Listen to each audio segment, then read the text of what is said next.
I am Ralph R. Kaminsky.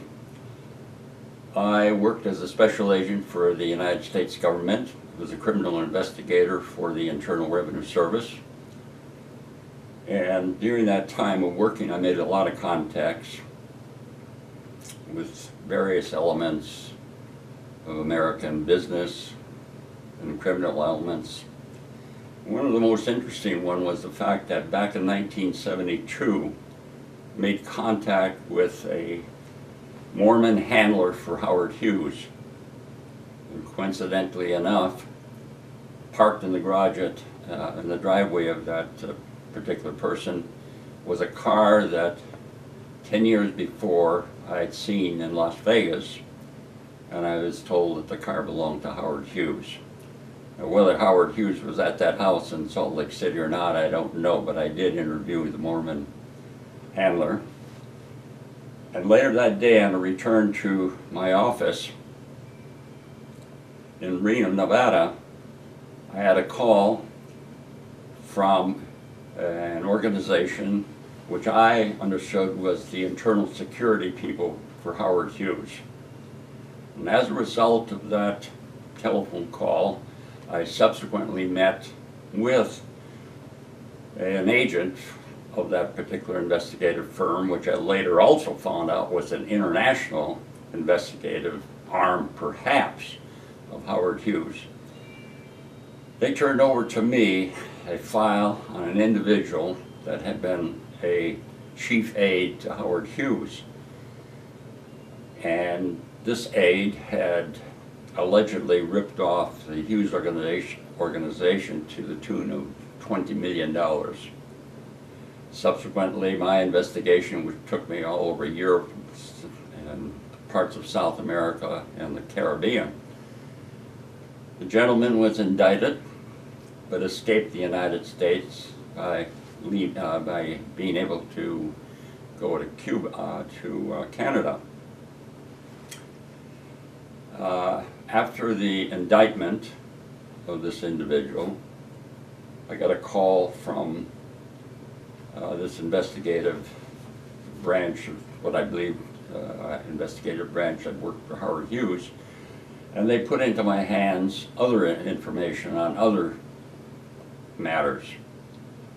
I retired, and after I retired, shortly after I retired, I received a file from the organization, and this file contained information, very detailed information, on Calvi and Sindona, the movers of money for the Vatican. Calvi was later found hung from the Blackfriars Bridge in London with rocks in his pocket, keeping weighted down. And Calvi, Sindona, was arrested, put in a high security prison in Italy, and where he was mysteriously poisoned. The whole game that they had going for them was going back to Mussolini's time.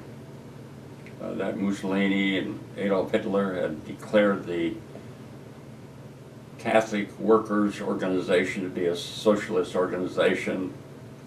Mussolini was asked by Hitler to have the Pope excommunicate the members from the Catholic Church, and if the Pope did that, the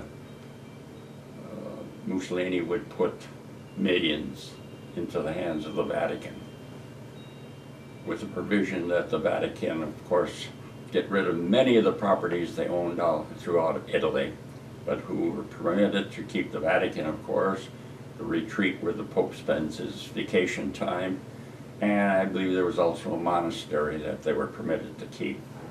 Well, today, with the latest news now, it's chapter 2 of what I have on the Sindona and Calvi and the Vatican bankers. It appears that Scarona, the Monsignor who was the accountant and money mover for the recent episode where 26 million US dollars were being transported by private plane from Switzerland to Rome, where the Italian police arrested this Monsignor for attempting to launder money. It's the same game that they were playing that was under the control of Calvi and Sindona. It's now chapter 2. The $26 million into the Vatican bank, if it had made that trip into the bank, they could have dispersed that money any way they wanted to, anywhere they wanted to the benefit of anyone. The money, its source originally, according to news reports at present, are that it came from 3 brothers who had a shipping operation in Italy, and this money had that they made evading taxes in Italy had been deposited in the Swiss bank. So the file that I have now was probably the guidebook that was used by the Monsignor Sindona in handling these funds for the Vatican.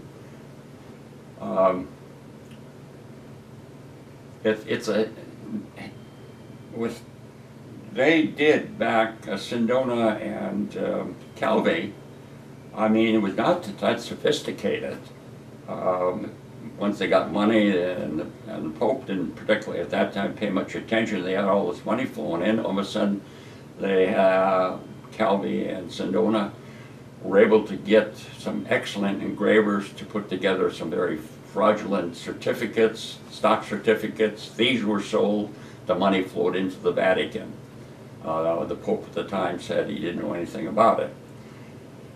There was a bishop that was under suspicion during Sindona and Calvi's time, and the Polish Pope, Pope Paul II, I believe it was, he took that bishop and elevated him to a higher position in the Vatican, and therefore that individual, which I believe he was a bishop at the time, became untouchable. The Italian police couldn't get their hands on him.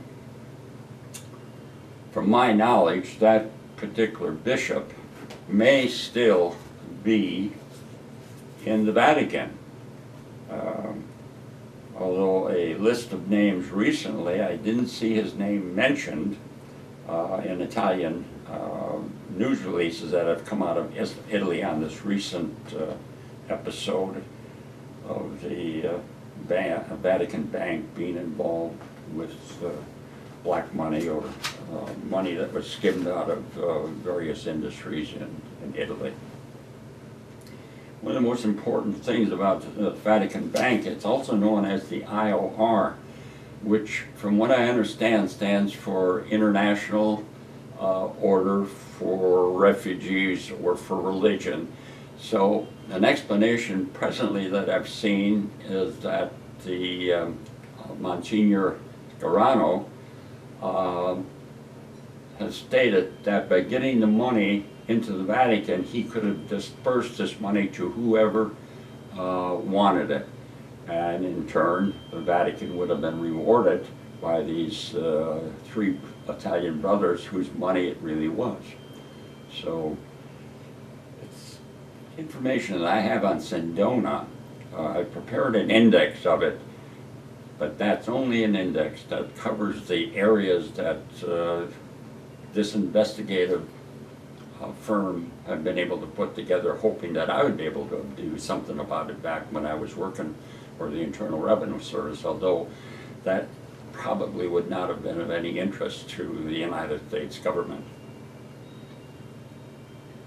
I think that pretty much includes what is in this Sindona file that I have, that it's a reference book for what's happening or what has happened or what was planned for this new caper of 26 million US dollars ending up in the Vatican Bank from Switzerland.